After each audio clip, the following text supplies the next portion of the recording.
السلام عليكم ورحمة الله وبركاته. أهلا بكم طلاب الصف الأول الإعدادي، والنهاردة هنشرح مع بعض أول درس في الجغرافيا بعنوان ظواهر كونية. قبل ما نخش على الدرس انزل ادعمني باللايك عشان الفيديو يوصل لأكبر عدد من الطلبة، وما تنساش في آخر كل فيديو أنا هعمله لك هسيب لك شوية أسئلة في الآخر، لو حلتها اعرف إنك تمام وخش على الفيديو اللي بعده أو ذاكر أي مادة تانية وتعال نخش على الدرس. طب يا مستر ممكن تبسط لنا العنوان وتقول لنا اصلا يعني ايه كلمة ظواهر كونية؟ اقول لك حاضر.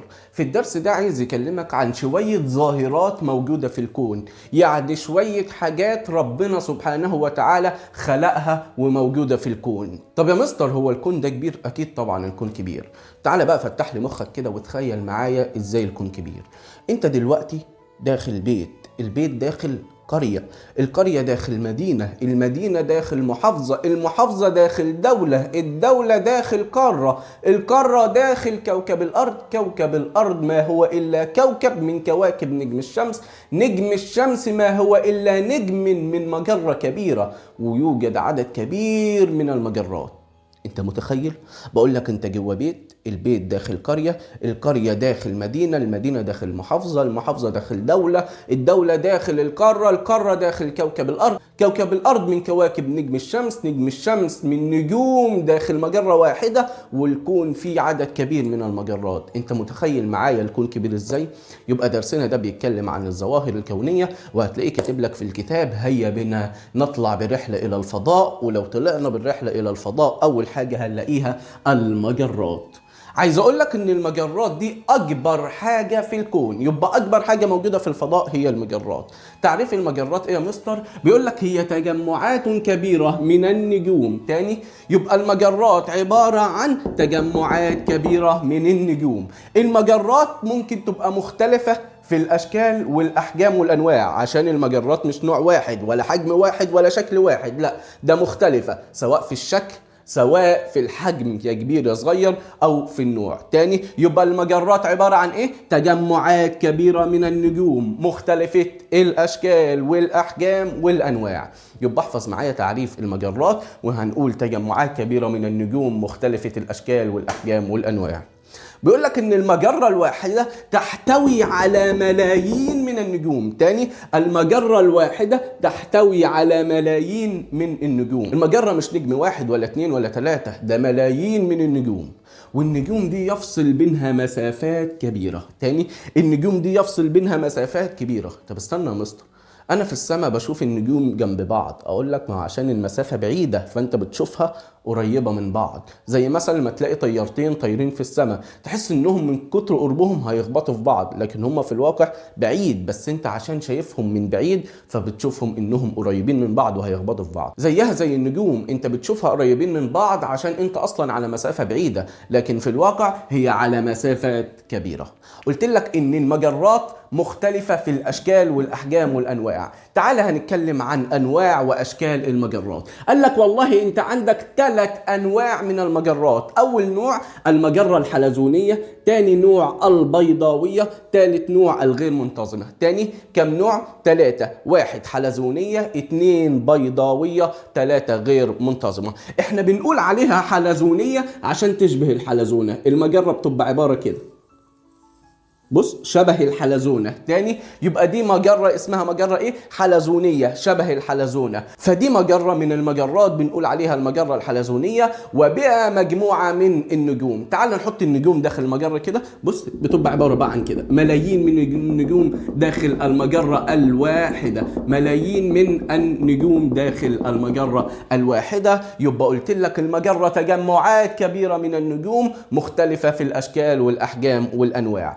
ايضا المجرة البيضاوية بتبقى شكلها شبه البيضة كده، فبتبقى بالرسمة دي كده، يبقى دي مجرة ايه؟ بيضاوية، تحسها شبه البيضة، وداخلها برضو عدد كبير من النجوم، عدد كبير من النجوم. اما المجرة الغير منتظمة بتبقى عبارة ازاي؟ ملهاش شكل اصلا، غير منظم وغير منتظمة، وبها ايضا عدد كبير من النجوم. يبقى كم مجرة؟ 3. حلزونية وشكلها شبه الحلزونة، بيضاوية وشكلها شبه البيضة، غير منتظمة يعني يعني ملهاش شكل منظم. يبقى كم نوع؟ حلزونية بيضاوية غير منتظمة. لو جيت قلت لك هي دي من حيث الشكل ولا من حيث الحجم؟ اكيد يا مستر من حيث الشكل، لان شكلها حلزوني، يا اما شكلها بيضاوي، يا اما شكلها غير منتظم. اما من حيث الحجم في كبير وفي صغير، بس اللي ذكر لك انواع المجرات من حيث الشكل حلزونية بيضاوية غير منتظمة. طب يا مستر كوكب الارض ده من كواكب نجم الشمس، ونجم الشمس اكيد يقع داخل مجرة من المجرات.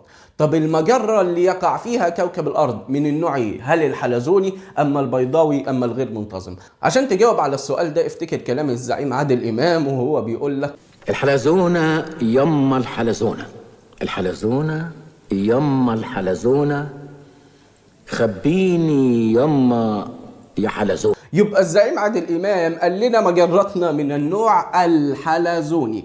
عشان هاجي اقول لك مجرتنا من النوع البيضاوي غلط، مجرتنا من النوع الحلزوني. خليني بقى اقول لك ان العلماء هيطلقوا على مجرتنا اللي من نوع الحلزوني هيطلقوا عليها اسمين. اول اسم اسمه سكة التبانة، وجاية من التبن، والتبن ده اللي بيبقى موجود عند معظم الفلاحين في القرى وبيستخدموه كعلف للحيوانات. يبقى اول اسم اسمه ايه؟ سكة التبانة، وجاي من كلمة التبن وهفهمك. تاني اسم اسمه الضرب اللبني او الدرب اللبن، وجاية من كلمة اللبن اللي بنشربه الصبح. طب يا مستر ايه علاقة التبن واللبن بمجراتنا؟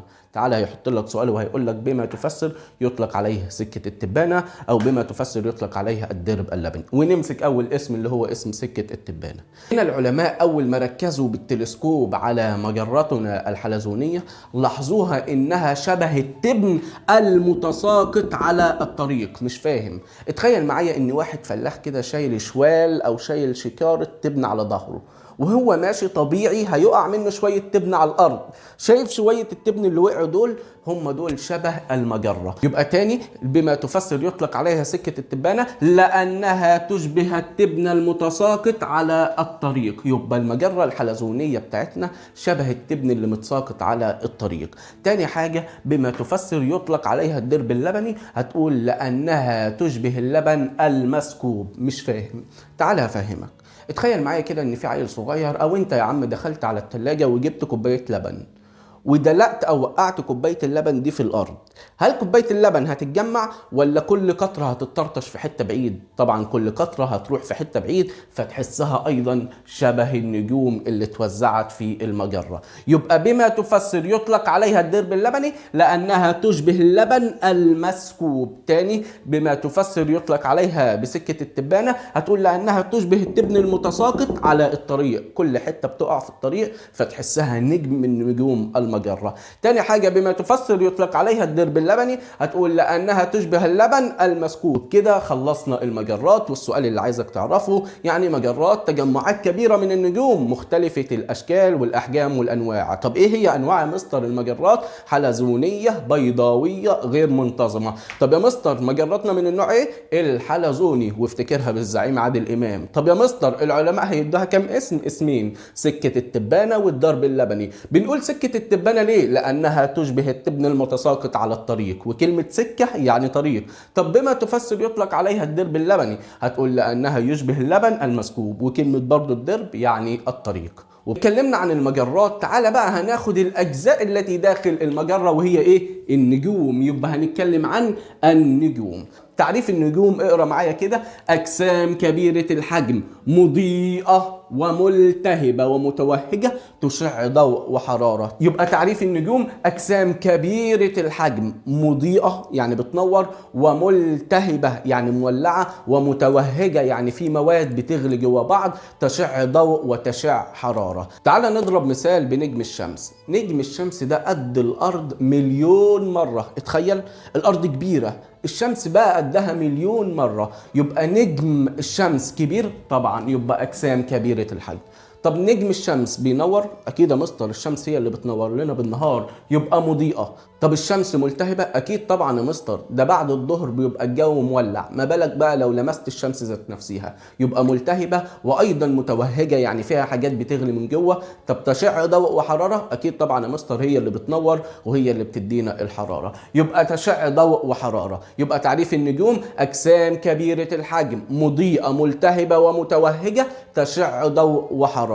وضربت لك مثال بنجم الشمس. طب ما تتخيل معايا كده وقول لي، هي النجوم تتكون من مواد صخرية ولا مواد غازية؟ الشاطر اللي هيقول لي تتكون من مواد غازيه. اشمعنى؟ لان انا لسه قايل لك انها متوهجه، يعني فيها حاجات بتغلي جوه بعض، فمش معقوله لو صخور هتغلي، لا لازم تبقى غازات. يبقى النجوم تتكون من مواد غازيه. عشان هاجي اقول لك صح ولا غلط تتكون من مواد صخريه، غلط، كل النجوم مواد غازيه. عايز اقول لك ان النجوم مش لون واحد، تختلف الوان النجوم. اهدى يا مستر، الوان النجوم مختلفه؟ ايوه. ازاي يا مستر؟ اذا كان انا بشوفها في السماء كلها لونها ابيض، اقول لك اصلا هي مش لونها ابيض، امال بشوفها ازاي؟ لانها اصلا هي بعيده عنك، لكن هي ليها لونين، اول لون وهو اللون الاحمر، تاني لون وهو اللون الازرق. ايه يا مستر اللي انت بتقوله ده؟ قلت لك يا مستر ان النجم بشوفه في السماء على هيئه لون واحد وهو اللون الابيض.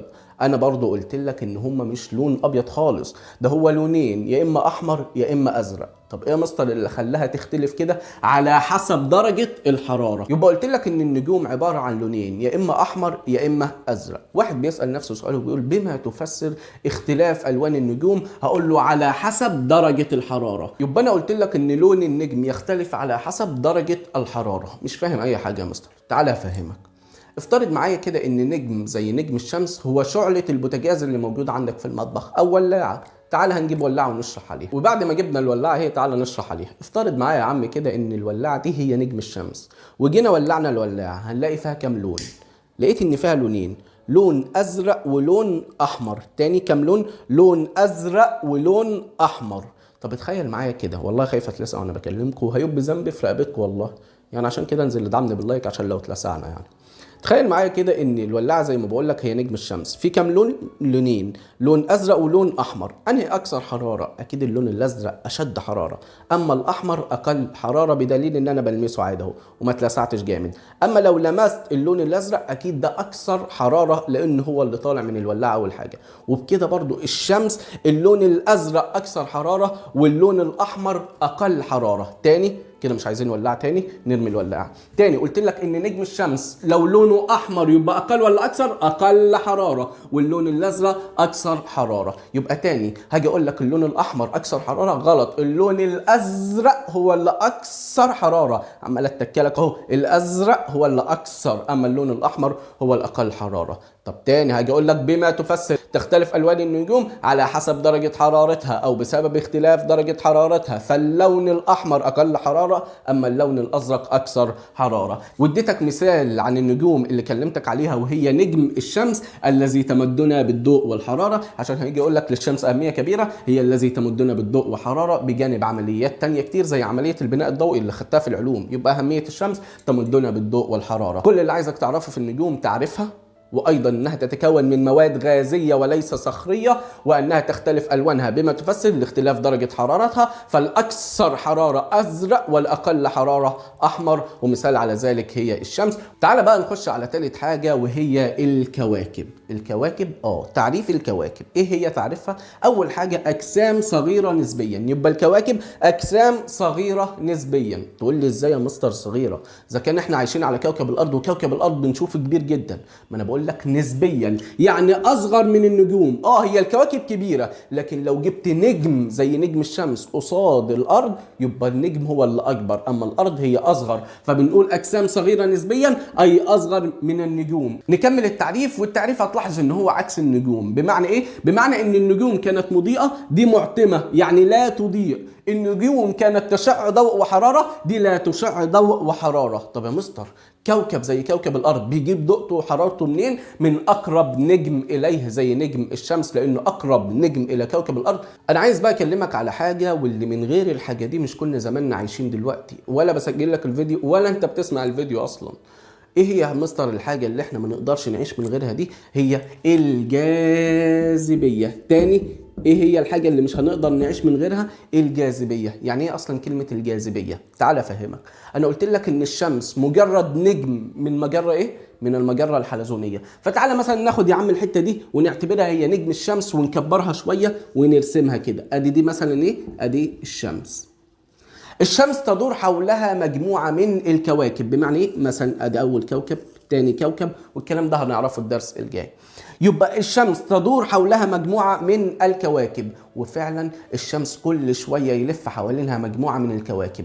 الكواكب دي عمرها ما تنفصل عن الشمس ولا تخبط في الكوكب التاني. ده كله بسبب ايه؟ بسبب الجاذبية. يبقى الجاذبية كده مهمة؟ اكيد طبعا مهمة. اشمعنى؟ لان الكواكب تدور حول النجوم بفعل الجاذبية. تاني، الكواكب تدور حول النجوم بفعل ايه؟ الجاذبية. يعني لو ما فيش جاذبية الكواكب مش هتعرف تدور، وكل كوكب هيتصدم في التاني، يبقى بالتالي ما فيش حياة. طب لما انا رسمت لك طريق الكوكب واللفة اللي بياخدها، رسمتها لك على شكل دائري ولا على شكل بيضاوي؟